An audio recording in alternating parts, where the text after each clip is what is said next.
पनीर केरल पड़े पनीर नाई तरकारी सो टेस्ट केमन लाଗୁଛି मीठा लाଗୁଛି ना खटा लाଗୁଛି। हेलो फ्रेंड्स जय जगन्नाथ आपण मानक आ गोटे नुआ वीडियो रे स्वागत। तो फ्रेंड्स आज गोटे इंटरेस्टिंग कथा है तो आज भुवनेश्वर में प्रबल वर्षा होची से आम आज स्विगी रु खाइबा मगैलु। तो खाइबा तो भल भल आइटम मगाई किंतु इंटरेस्टिंग कथा आपण मानक मु देखौची देखंतु कौन कौन सब आसी। स्विगी रे जो खाइबाटा आसिला एते ओजन मो गेट पाखरु टेकिक आनी पाइलिनी आ दी जन खन दरकार थिला टेकिक आनिया भाई। आपण माने देखि परथिबे वर्तमान स्विगी रु आमे प्रोफेशनली खाइबा मगैतिलु गोटे जरी रे आसी खाइबा आ बहुत सारा प्लास्टिक तो आसी किंतु ता भीतर खाइबा भी सही परिमाण रे अछि।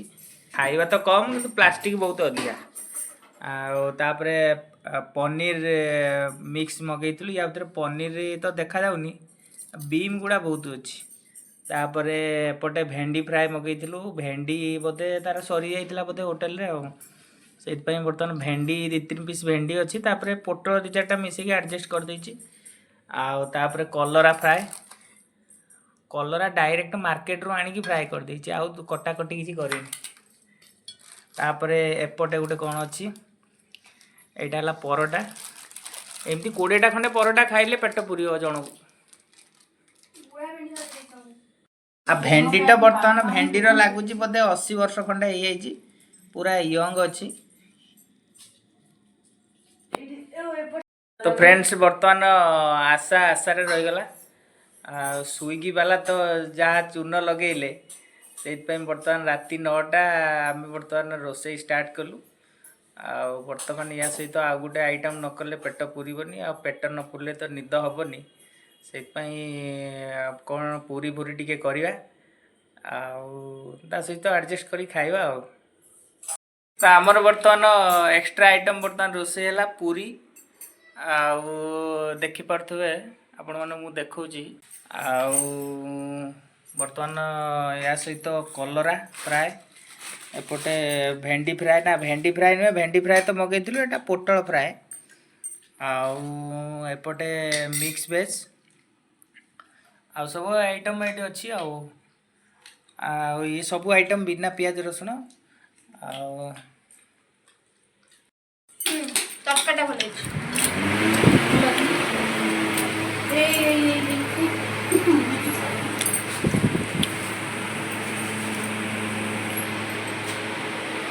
कलरा अलग नाइस आ कलरा पिता टिके कलरा गोळे दे लुणा टिके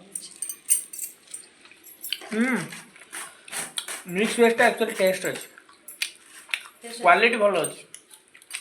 गोटे पनीर तो देखा नहीं आ पनीर हजि जाइछ पळेछि पूरा बॉम्बे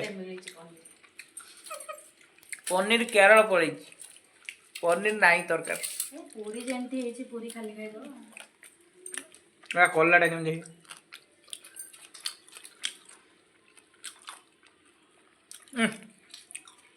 सो टेस्ट कोल्लाटा केम लाଗୁଛି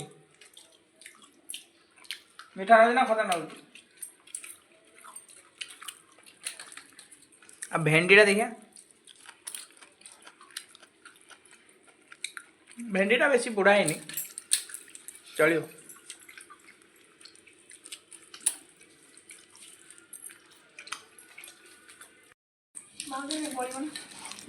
बढ़िया पे रख खाए दियो जहाँ बढ़िया एटा आण एटी एट रख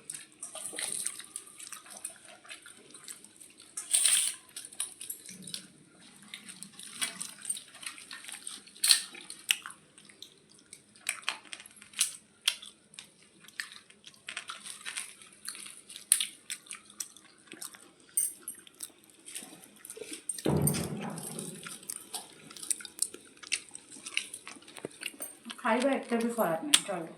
तो फ्रेंड्स पेट पूजा तो हो गला तो आज एतिकी आ पुणी देखा नेक्स्ट वीडियो रे। जय जगन्नाथ।